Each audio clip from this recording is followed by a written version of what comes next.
Et si je vous disais qu'il existe une sourate du Coran dont la simple récitation fait trembler les ennemis invisibles de l'être humain, une sourate que les djinns préféraient voir oubliée par les croyants.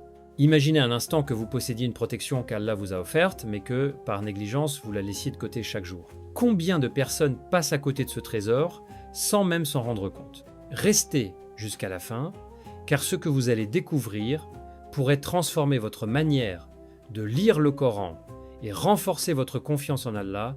Assalamu alaikum wa rahmatullahi wa barakatuh. Chers frères et sœurs, bienvenue sur le dernier appel. Avant de commencer, n'oubliez pas d'appuyer sur le bouton « J'aime ». Votre soutien nous encourage à vous proposer encore plus de contenu de qualité. Croyez-moi, vous ne voulez pas manquer ce que nous vous réservons.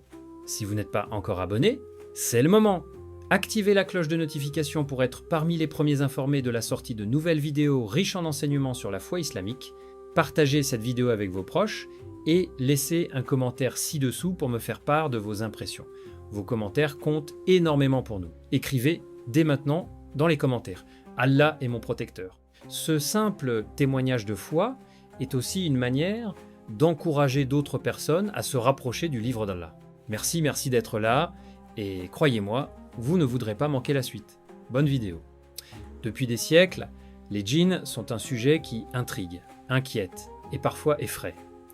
Beaucoup de récits circulent, certains sont authentiques, d'autres ne reposent sur aucune preuve. C'est pourquoi aujourd'hui, nous allons nous appuyer avant tout sur le Coran et les enseignements authentiques de Mohammed, que la paix et la bénédiction d'Allah soient sur lui. Notre objectif n'est pas d'alimenter la peur, mais de renforcer notre foi et notre confiance en Allah, celui qui est le meilleur protecteur. Allah nous rappelle dans le Coran que Satan et ses alliés cherchent sans cesse à détourner les êtres humains du droit chemin. Pourtant, Allah n'a jamais laissé ses serviteurs sans protection. Il leur a révélé un livre rempli de guidées, de miséricorde et de rappels bénéfiques. Allah est supérieur à « nous faisons descendre du Coran ce qui est une guérison et une miséricorde pour les croyants ». Is greater than Surat Al-Isra 17-82. Ce verset nous enseigne une vérité essentielle. Le Coran n'est pas seulement un livre que l'on récite lors des grandes occasions. Il est une source de lumière, de guidance et de réconfort pour celui qui s'y attache sincèrement.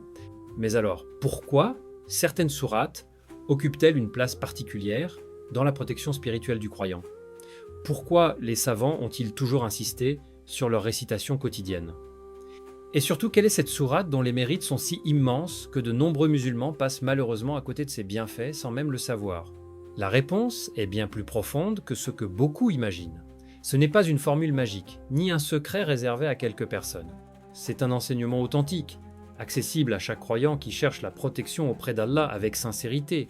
Dans quelques instants, nous découvrirons ce que disent réellement le Coran et la Sunna à ce sujet.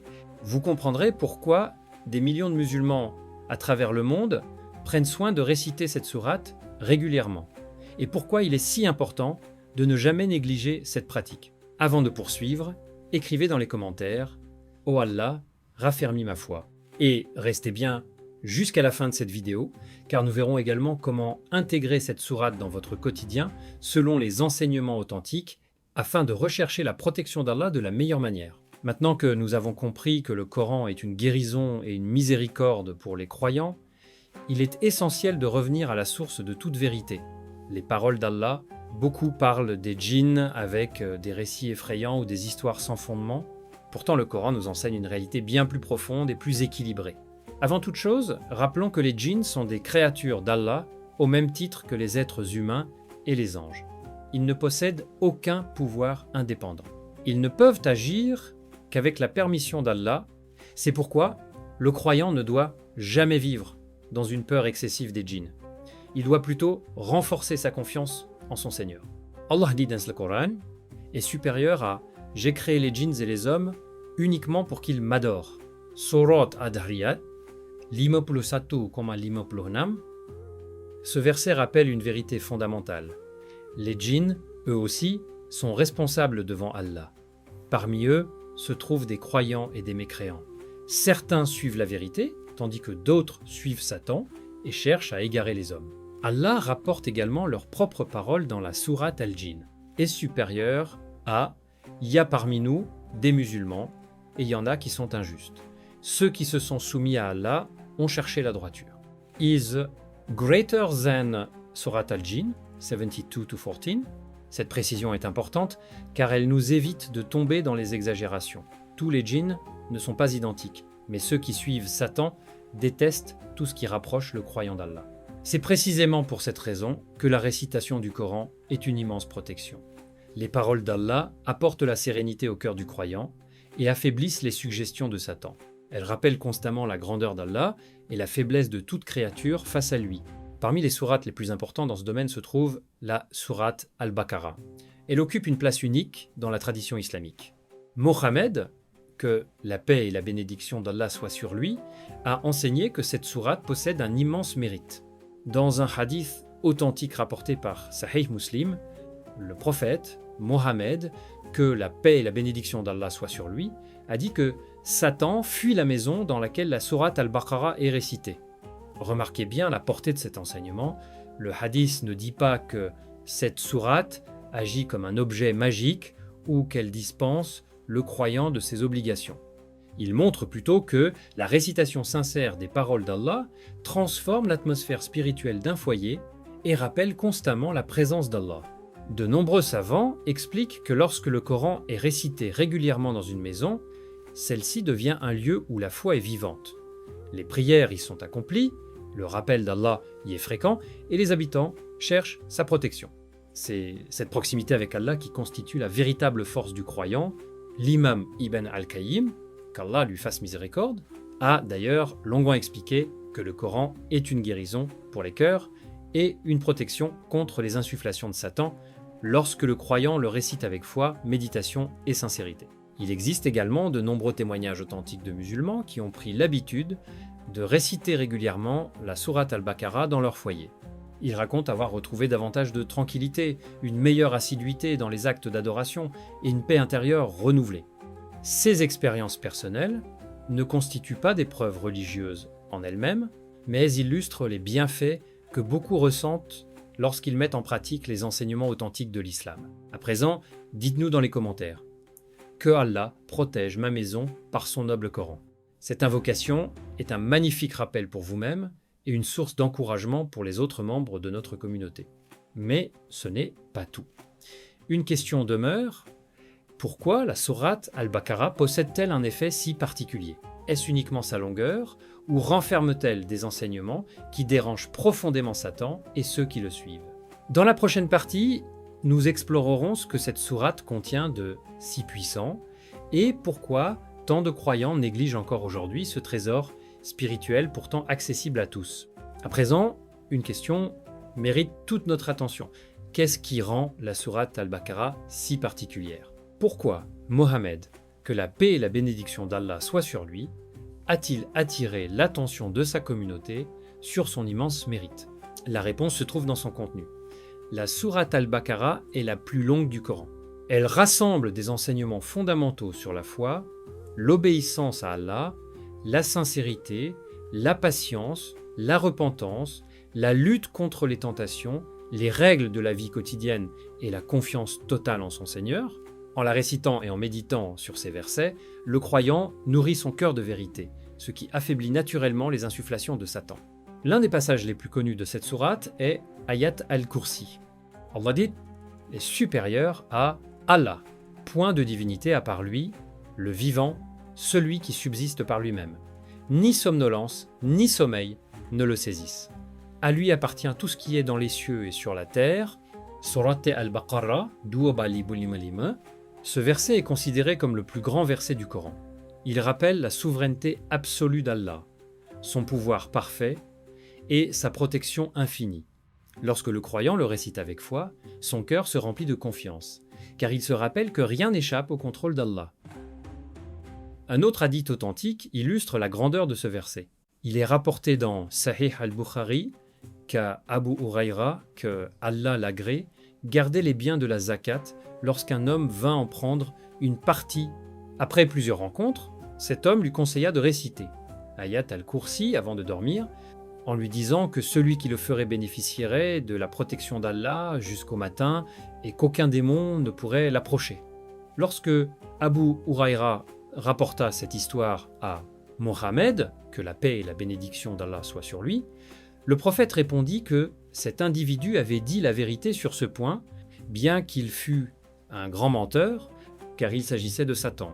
Ce récit authentique nous enseigne 2 leçons essentielles. La première est que la protection vient uniquement d'Allah. La seconde est que les paroles d'Allah possèdent une immense valeur pour celui qui les récite avec sincérité et confiance. Vers la fin de la sourate Al-Baqarah, 2 autres versets occupent une place particulière. Mohammed, que la paix et la bénédiction d'Allah soient sur lui, a dit « est supérieur à celui qui récite les 2 derniers versets de la sourate Al-Baqarah pendant la nuit, ils lui suffiront. Est supérieur à » rapporté par Sahih al-Bukhari et Sahih Muslim. Les savants ont expliqué que ces versets suffisent, par la permission d'Allah, comme protection, réconfort et rappel selon les situations du croyant. Ils encouragent la confiance en Allah, la soumission à ses commandements et l'espoir en sa miséricorde. Au fil des siècles, de nombreux musulmans ont pris l'habitude de réciter régulièrement la sourate Al-Baqarah dans leur maison. Beaucoup témoignent avoir retrouvé une atmosphère plus paisible, une plus grande sérénité dans leurs actes d'adoration et une meilleure constance dans la prière. Ces témoignages restent des expériences personnelles et ne remplacent jamais l'épreuve du Coran et de la Sunna, mais ils montrent l'impact positif que peut avoir une pratique sincère des enseignements révélés. Il est cependant important de mettre en garde contre une erreur fréquente. Certaines personnes pensent qu'il suffit de faire jouer une récitation du Coran en permanence sans chercher à comprendre ni à mettre en pratique ses enseignements. Le Coran n'est pas un talisman. C'est avant tout une guidée. Sa véritable influence apparaît lorsque le croyant le récite avec recueillement, médite ses versets, accomplit ses prières, invoque Allah et s'efforce d'obéir à ses commandements. Ne laissez donc pas Satan vous convaincre que vous êtes trop occupé pour consacrer quelques minutes chaque jour au livre d'Allah. C'est souvent par les petites négligences répétées que le cœur s'éloigne progressivement de son Seigneur. Écrivez maintenant dans les commentaires « Je veux me rapprocher du Coran chaque jour ». Votre commentaire peut inspirer d'autres frères et sœurs à reprendre eux aussi la lecture du livre d'Allah. Mais il reste encore une question essentielle. Comment intégrer concrètement la sourate Al-Baqarah dans votre quotidien, même si vous manquez de temps? Existe-t-il des moments particulièrement recommandés pour la réciter et quelles erreurs faut-il absolument éviter? C'est ce que nous allons découvrir dans la prochaine partie avec des conseils pratiques fondés sur le Coran et la Sunna. Maintenant que nous avons découvert les mérites exceptionnels de la sourate Al-Baqarah, une question se pose naturellement. Comment pouvons-nous réellement profiter de cette protection dans notre quotidien? Beaucoup de musulmans connaissent son importance, mais peu parviennent à en faire une habitude durable. Pourtant, les plus grands changements commencent souvent par une simple décision prise aujourd'hui. La première chose à comprendre est que la protection d'Allah ne s'obtient pas par de simples paroles prononcées machinalement. Elle s'obtient par une foi sincère, une confiance totale en Allah et une pratique régulière de ses commandements. La récitation de la sourate Al-Baqarah fait partie de cette démarche spirituelle. Si vous trouvez cette sourate longue, ne vous découragez pas. L'islam est une religion de facilité. Commencez progressivement. Lisez quelques pages chaque jour avec concentration et cherchez à comprendre leur sens. Ce qui compte avant tout, c'est la constance. Mohammed, que la paix et la bénédiction d'Allah soient sur lui, a dit « est supérieur à les œuvres les plus aimées d'Allah sont celles qui sont accomplies avec régularité, même si elles sont peu nombreuses. » Et supérieur à, rapporté par Sahih al-Bukhari et Sahih Muslim, ce hadith nous enseigne que quelques pages lues chaque jour avec sincérité valent mieux qu'une lecture complète suivie d'un long abandon. Parmi les habitudes que les savants recommandent, il y a également la récitation quotidienne d'Ayat al-Kursi après chaque prière obligatoire. Le prophète Mohammed, que la paix et la bénédiction d'Allah soient sur lui, a enseigné que celui qui récite Ayat al-Kursi après chaque prière obligatoire n'est séparé du paradis qu'est par la mort. Ce mérite immense montre l'importance de ne jamais négliger ce verset exceptionnel. N'oubliez pas non plus les 2 derniers versets de la sourate Al-Baqarah. Avant de dormir, il rappelle au croyant que son Seigneur entend ses invocations, connaît ses difficultés et ne charge aucune âme au-delà de sa capacité. Allah dit à la fin de cette sourate est supérieur à Allah n'impose à aucune âme une charge supérieure à sa capacité. Elle sera récompensée du bien qu'elle aura fait et punie du mal qu'elle aura commis. Surat Al-Baqarah 2286. Quel immense réconfort pour celui qui traverse des épreuves. Peut être, vivez-vous actuellement des difficultés familiales, des soucis financiers, des inquiétudes concernant votre santé ou votre avenir. Ce verset nous rappelle que Allah connaît parfaitement notre situation et qu'il ne nous abandonne jamais. Cependant, il est important d'éviter certaines erreurs. Certaines personnes attribuent à la sourate Al-Baqarah des effets précis qui ne sont pas rapportés dans les textes authentiques, ou pensent qu'elle remplace les invocations, les prières ou les autres actes d'adoration. Ce n'est pas l'enseignement de l'islam. La véritable protection réside dans l'ensemble des adorations. Les 5 prières quotidiennes, les invocations du matin et du soir, la lecture régulière du Coran, le repentir sincère et la confiance en Allah.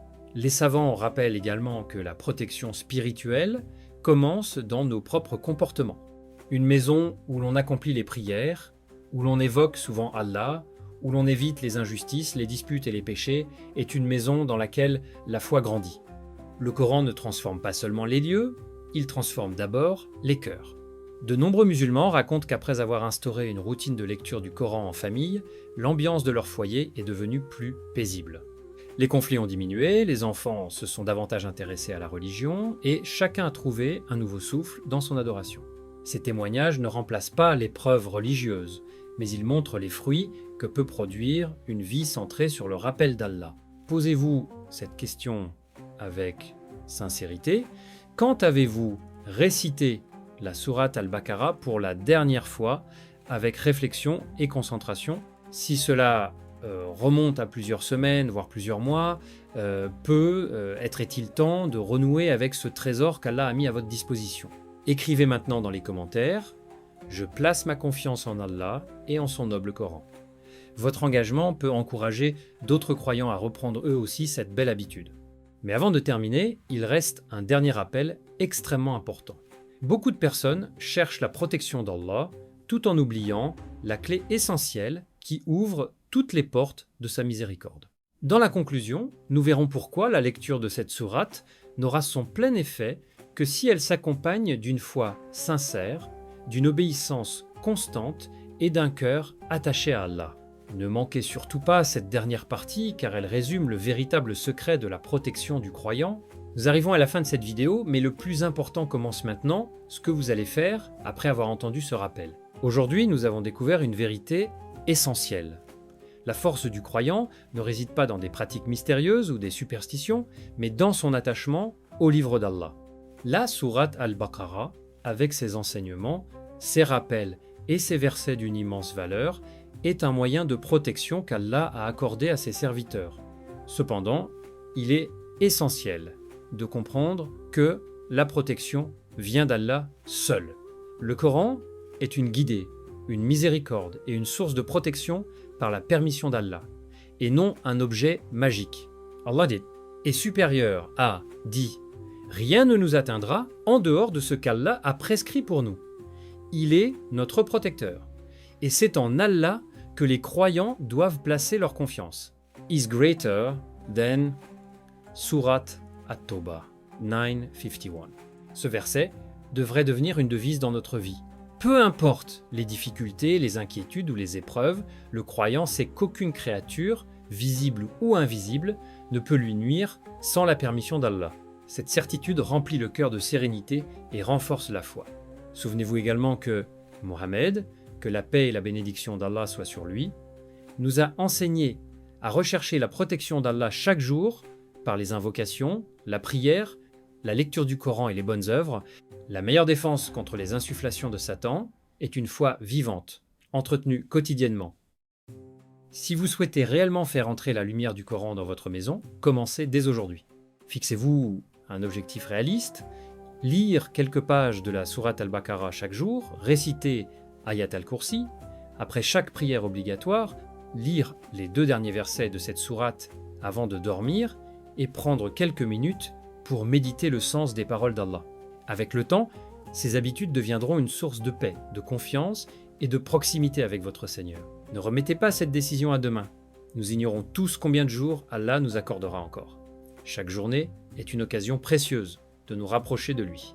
Les personnes qui regrettent le plus sont souvent celles qui ont repoussé les bonnes œuvres en pensant avoir encore beaucoup de temps. Imaginez qu'un an se soit écoulé. Quelle différence y aurait-il entre celui qui a récité régulièrement le Coran, nourri sa foi et renforcé sa relation avec Allah, et celui qui a laissé passer les jours sans ouvrir le livre d'Allah? Le choix vous appartient dès maintenant.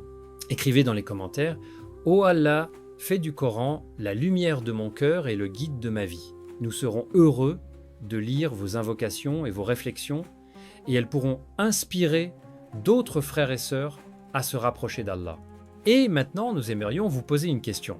Quelle est la sourate ou le verset du Coran qui vous apporte le plus de paix et de réconfort lorsque vous le récitez? Répondez dans les commentaires et expliquez-nous pourquoi. Votre témoignage pourrait être bénéfique à toute notre communauté. Si cette vidéo vous a été utile, n'oubliez pas de laisser un j'aime. Votre soutien permet à davantage de personnes de découvrir ces rappels bénéfiques. Partagez cette vidéo avec votre famille, vos amis et tous ceux qui souhaitent renforcer leur foi. Abonnez-vous à la chaîne Foi, le dernier appel, et activez la cloche de notification pour ne manquer aucune de nos prochaines vidéos. Rappelez-vous, les plus grandes transformations spirituelles commencent souvent par une seule bonne habitude pratiquée avec sincérité. Ne laissez pas Satan vous faire croire qu'il est trop tard ou que vous n'êtes pas capable de changer. La porte du repentir est ouverte tant que notre dernier souffle n'est pas arrivé, qu'Allah fasse du noble Coran la lumière de nos cœurs, la guérison de nos âmes, une miséricorde pour nos familles et une protection contre les insufflations de Satan. Qu'il nous accorde une foi sincère, une pratique constante et une fin heureuse dans son obéissance. Votre soutien contribue grandement à diffuser le message et à développer cette communauté. Barakallahu fikum. Assalamu alaikum wa rahmatullahi wa barakatuh.